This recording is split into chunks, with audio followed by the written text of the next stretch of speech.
What's going on, everybody? Welcome back to the channel, Future Strategy Gaming. I'm Drew, and this is Reaction Time.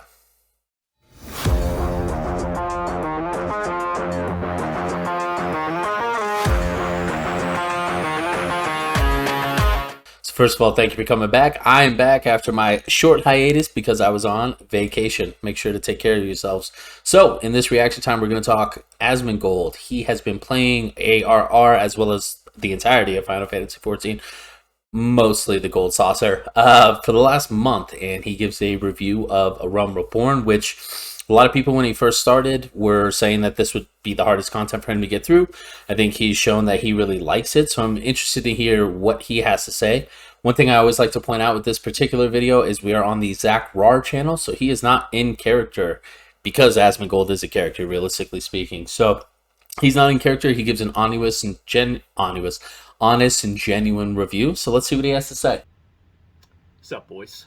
About a month ago, I started playing Final Fantasy XIV, and a few days ago, I finished A Realm Reborn. Today, I want to give you a review of that experience. I went through the whole story. I went through all of the post A Realm Reborn content. I did all of the raids, including all of the ones on Extreme with minimum item level. Coils of Bahamut too. In order to have as much of an authentic experience as possible. Yeah. I did not do Savage Coils yet, however.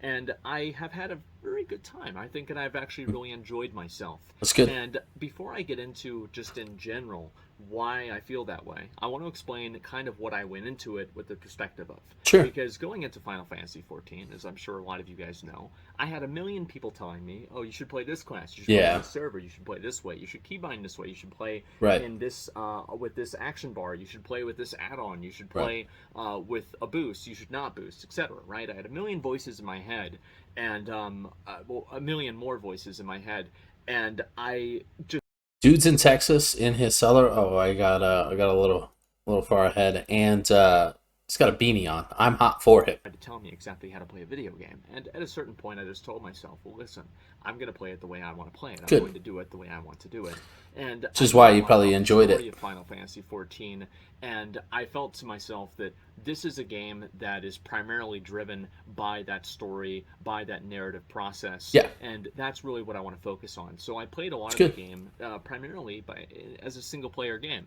I went through the quests, I read everything involved, and the ironic thing is that if I wasn't streaming it, I would not have done that, and I feel like I've had a better experience because I did stream it. That's awesome. It's usually not the case with streaming video games, because big time. If you're playing it off stream, you'll have more time to take everything in. Yeah. But the reality is, I know myself, and I wouldn't have read the stuff in the same way that I did whenever I saw it, and I did it on my stream and experiencing it with you guys. So yeah, definitely. I feel like he has taken something that we as a community, I don't personally agree, but the community at large definitely says it is the most lackluster of content. I won't say the worst, the most lackluster of content. And he has made it compelling. He has done away.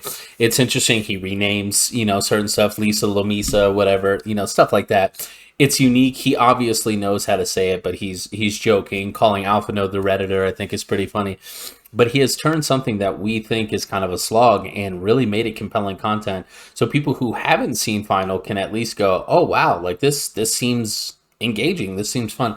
And I think he's getting more out of the story because by narrating, he's actually seeing it twice. He's reading it and verbally speaking it out loud.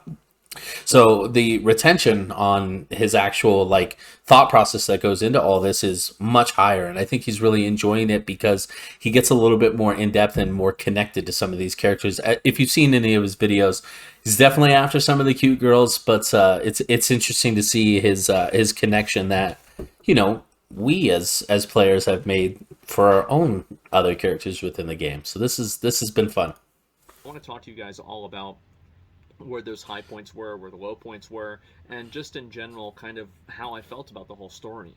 Now, if you want to take a broad approach to the Final Fantasy story, I find that one thing that's very interesting about it is that there are very few characters and very few forces in Final Fantasy that are purely chaotic evil. And if you want to look at the Dungeons and Dragons alignment chart, there are very few pure evils in Dungeons and Dragons. There's a lot of them, but in Final Fantasy, there are actually very few of those. Yes. And oftentimes, as you learn more about the story, you'll learn that many times the evil is misunderstanding, or the chaotic nature of something is misunderstood. And I find that to be very interesting. And I think also it lends itself to telling much better stories in terms of redemption Yeah, and there are also a lot in more terms of redemption arcs. retribution, because I find Yeah, that to be much less common in Final big Fantasy time. than it is in, let's say, World of Warcraft. And I've noticed that in many cases with the game that, this character that does this terrible thing is granted, they atone for their sins Right. and they're sorry and they willingly turn themselves There's a in. comeback path. And I think that degree of redemption and that degree of kind of, I think, true moral grayness is it lends itself to creating a more compassionate player base in a way, Absolutely. because I think that gives people the narrative idea inside of the story that sometimes whenever people do things that are bad, you might not necessarily understand exactly why these things are happening. And Right. so it's kind of interesting to see how the player base is different from other MMOs and see how some of that could be reflected from the narrative storytelling inside of the game and how that imprints onto the player base. Yeah, And I absolutely. think for me personally, the high points in a story, I had a few high points in a story, Okay. definitely. What do I you thought like? the one thing that was so fucking cool was Garuda, right, with the song and the Yeah, music and everything like that. The fight the fight's itself was okay. okay, it was fun, Yeah, but yeah, I really liked the song for it and the yeah, music. And then later on, doing Ultimate Weapon on Extreme, I thought that was really, really cool, yeah. It's just a because fun of how fight. flashy and just absolutely dazzling it was. And in the story itself, the narrative itself, when did I really find myself attached to it, and when did I really care? I think the first time that I found it to be very interesting, and I really thought it was cool, was in the Coils of Baphomet, or Bahamut. whatever you call it. Whenever Alphanod the Redditor and his Node. sister Alice, they meet their grandfather Louisoix, Yeah, and they're like, "Well, what the fuck happened? Like, how yeah. You've been how is gone this whole Baphomet time. still alive? I thought you killed him." And what happened all those years ago in the Calamity? And then it just fucking he just looks to the side, and then it fades out, and it plays a full fucking CGI cinematic Yeah, of this guy a literally badass turning one. into a phoenix, a primal. The guy himself turns into a fucking primal Hmm. and turns into a fucking Kamehameha bolt, pierces Baphomet's heart, fucking basically almost kills him, Yeah. and then rebirths the entire world. Yep. And to see that in an actual cinematic, whenever you don't really know what happened, it's very gray, and to then just find the story and realize that something that you thought was evil or whatever was actually just the most pure action that you could possibly take. Right. Yeah, I think that was just so incredible and so cool. Absolutely. And that was in terms of like a what's the word for this? In terms of a like theatrical perspective, I think that was definitely a high point.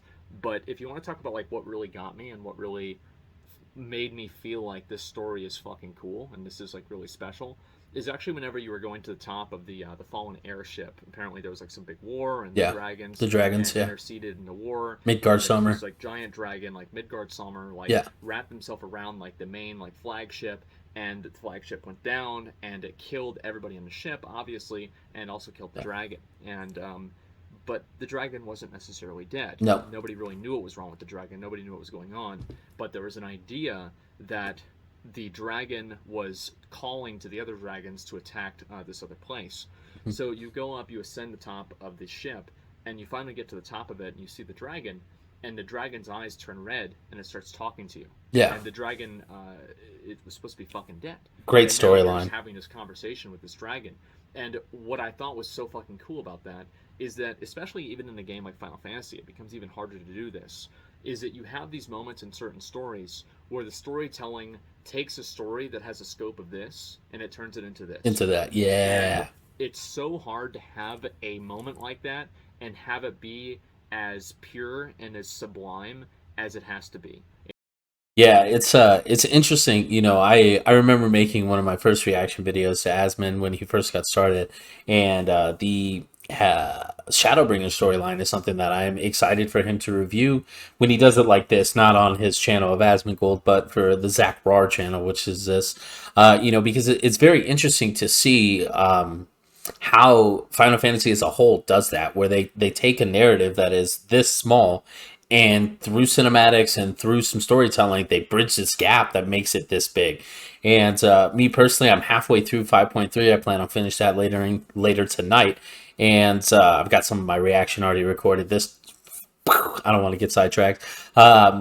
But it's interesting because they do that, and there's a lot of retcons within the story and further expansions that call back to it, which is why I always recommend people don't boost.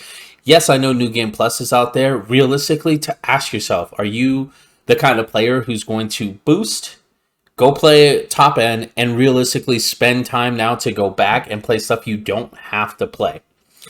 The whole reason you more than likely bought the boost is because you're not story driven. You could care less. You want to deal with the large epic scale of the game on a whole.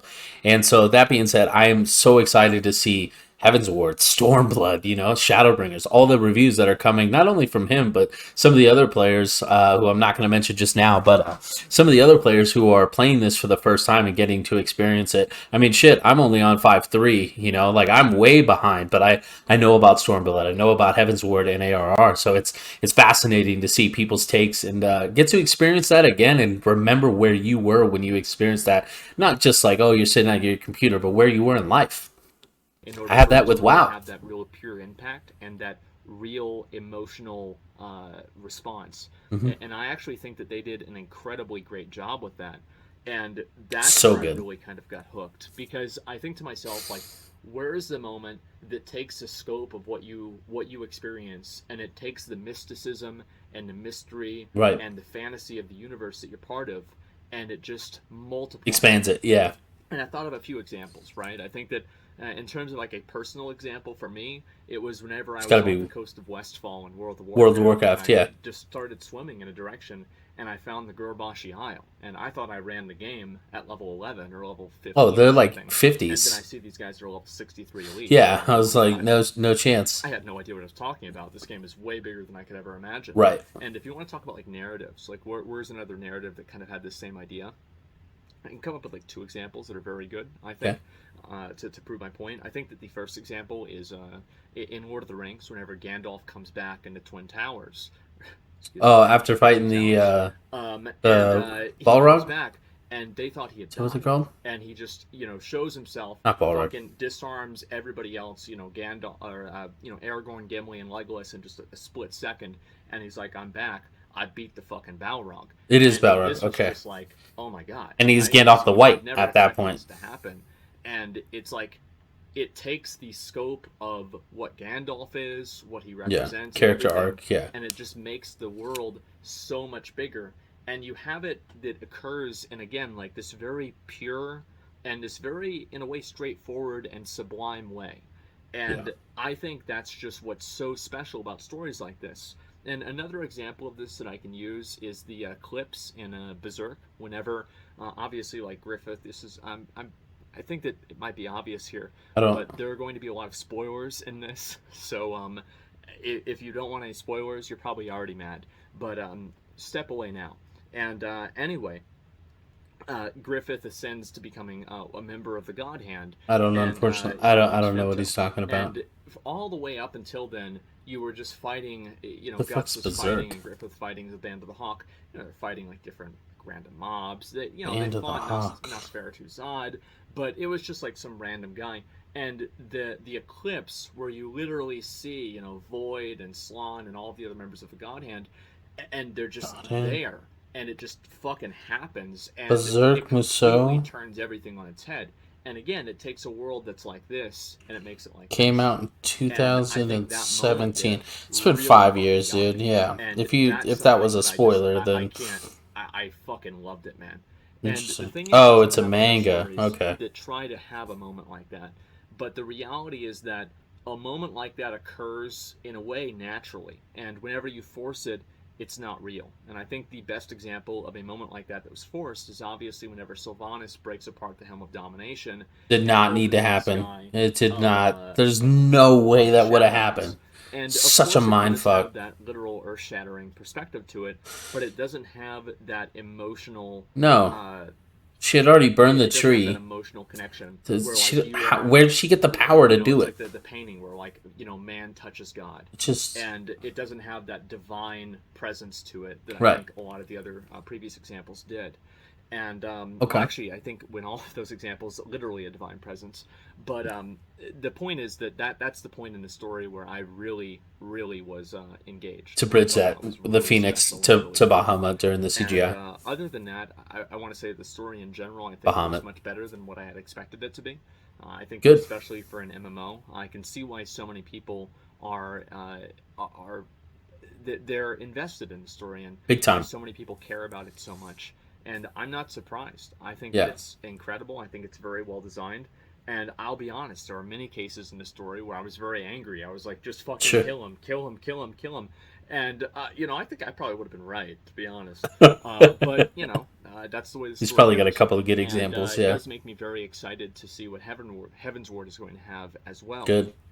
Now, whenever you talk about like the combat itself, I think that the 2.5 second GCD, I knew assumingly like this is they said It's people said not the a big raids were deal. hard. Like, there's no way somebody's going to say the raids are hard whenever you can only hit one button every 2.5 seconds. So I knew that there was more to it than that, Yeah. and big surprise there was. Yeah. I OGCDs, think the raids in movement. general are very well designed. Yes. They're Agreed. definitely not, at least the Realm Reborn ones. And again, this is excluding Savage Coils that I have not done. Uh, the Realm Reborn fights do not have the same type of like mechanical and DPS requirements that something like Mm. Mythic Castle Nathria, Mythic Sanctum of Domination would require in Okay. World of Warcraft. But I think that it's kind of like comparing something that came out in like Wrath of the Lich King raids Right. versus the Realm Reborn raids, and in that case, it's much more of a closer comparison. Yeah. So I Absolutely. do really Short of maybe in Wrath of the Lich King having the actual Lich King 25-man fight, like I think the fights are on par. Like Sindragosa maybe, but that being said, like each of them have mechanics. Final Fantasy does it one specific way.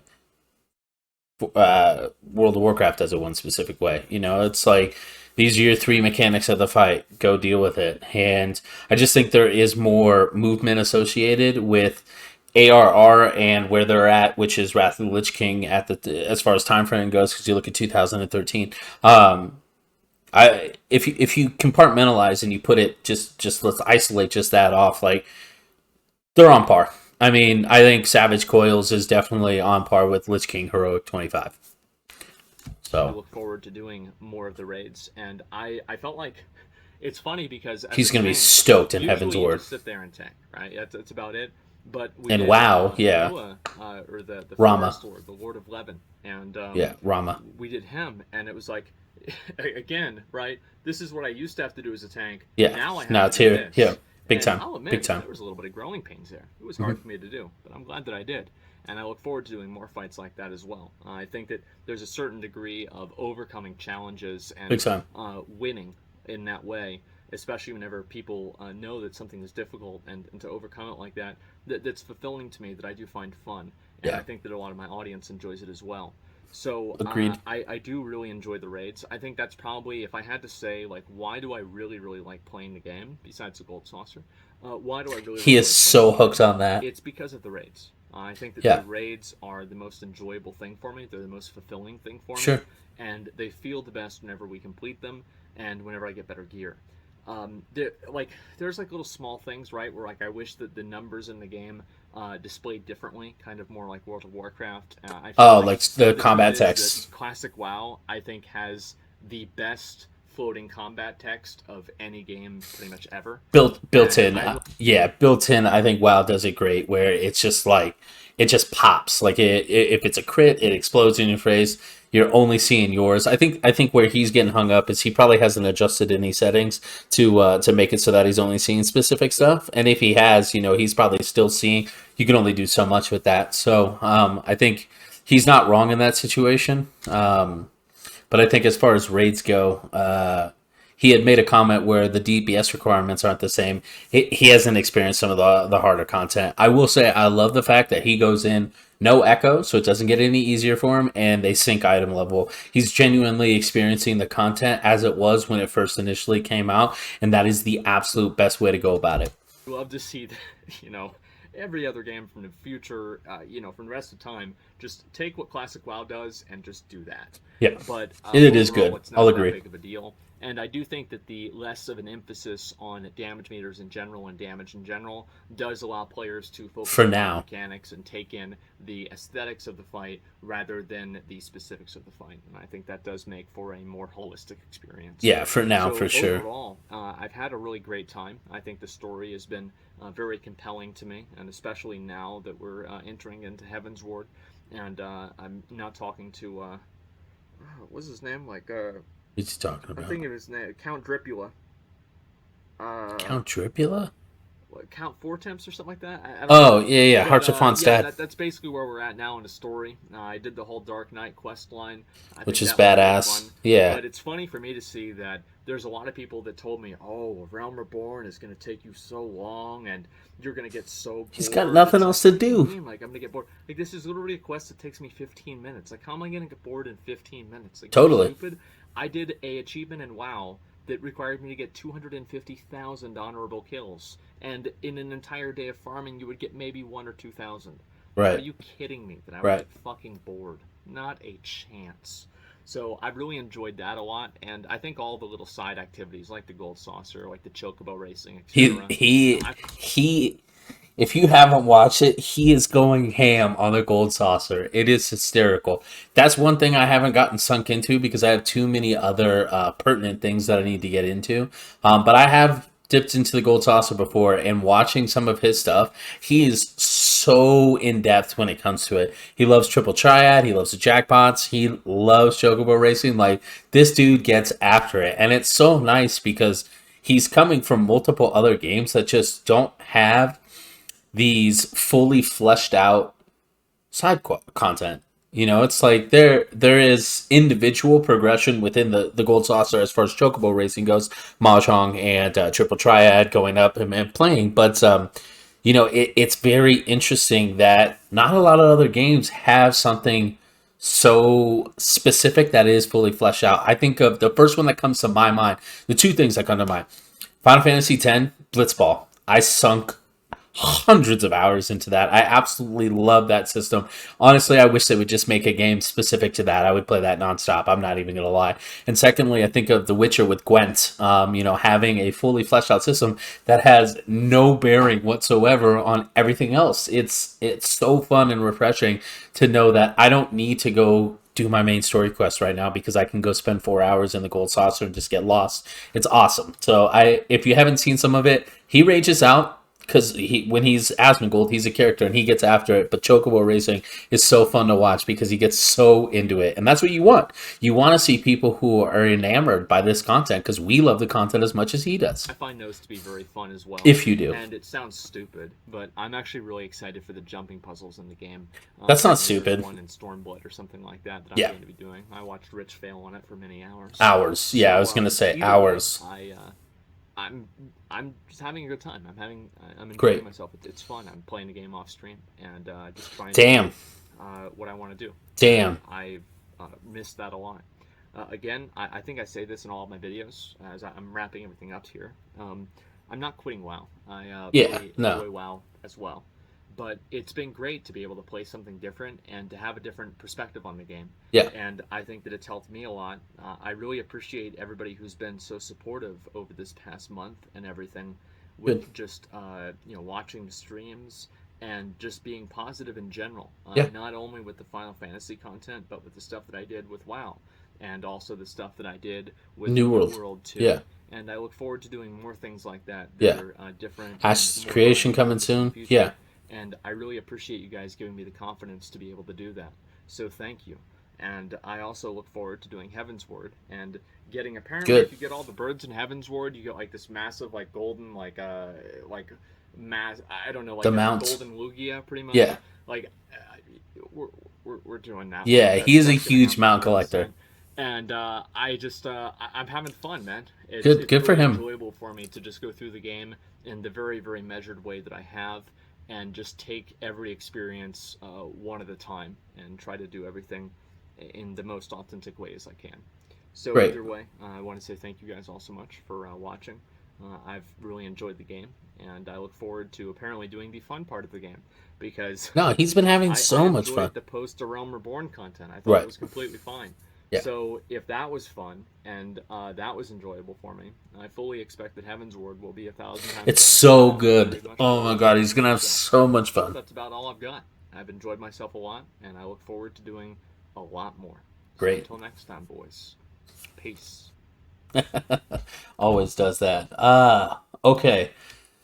So that's great news. I'm stoked for him. I'm very happy that he is not only enjoying it, but he made a comment that if you're not paying attention might not resonate with you as much as you think.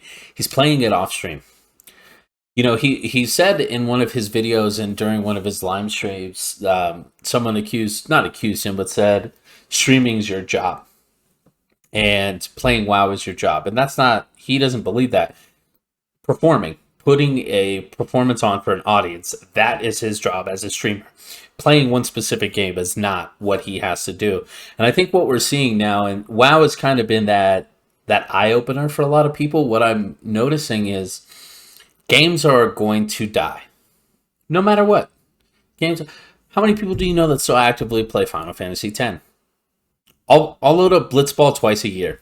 That's it. I'll spend 4 hours on it, but I'll load up Blitzball twice a year and I'll go play it because I truly enjoy it. But it's not something I do nonstop. And I think when you look at content creation as a whole, games are destined to eventually die. That's just how it works. And WoW is kind of in this weird funk where it's not performing as well as it once did. And people who have made a livelihood, content creators, not only on YouTube but on Twitch as well, they're not necessarily looking for exit strategies, but they are looking for how do I continue to provide content that is engaging and retain an audience. And so now you're seeing a little bit more variety streamers who do stuff. I know this as a fact that you can't just specifically make content for one game forever because that game's not going to be around or be as interesting as it once was at the height of its popularity. Knowing that, I have multiple games that I'm planning on introducing to this channel over time. I don't know what that's going to do for the channel, but that's why I specifically named the channel what I did. It is a gaming channel. It is not WoW News or New World PvP channel. It is Future Strategy Gaming channel. I mean, I'll tell you right now, Harry Potter Legacy is on my radar, and I plan on making a ton of content and coming in on the ground floor because that game is. I am enamored by the Harry Potter world. I absolutely love it to the point where I've got tattoos that are Harry Potter related. You know, that being said, it's something that I am going to enjoy and will be a little bit different for this channel, especially having Final Fantasy. But I do plan on doing this with other games as well. If I was better at Rocket League, I'm pretty damn good. But if I was better at Rocket League and could teach or show off some gameplay, I would do the same thing. Top 3% right now in the world, check Rocket League. But I think these creators are seeing, especially the ones who are leaving WoW and trying to shift their business to something else, that nothing is sustainable forever. If they want to continue within content creation, they have to get out of the box that there is and expand. And I think not only is this a great step to showing his audience wants to see him and not necessarily what content he's providing, which is a great for any content creator who can do that. That is fantastic. But it's also going to give him some confidence to do other games that will make his audience broader and larger as a whole. And I hope more content creators realize that this is something that they can do to increase the longevity of their careers. Thank you so much for watching, guys. Normally I do a plug. Not going to do it today. I'm just happy to be back from vacation. You take care. I'm Drew. Peace.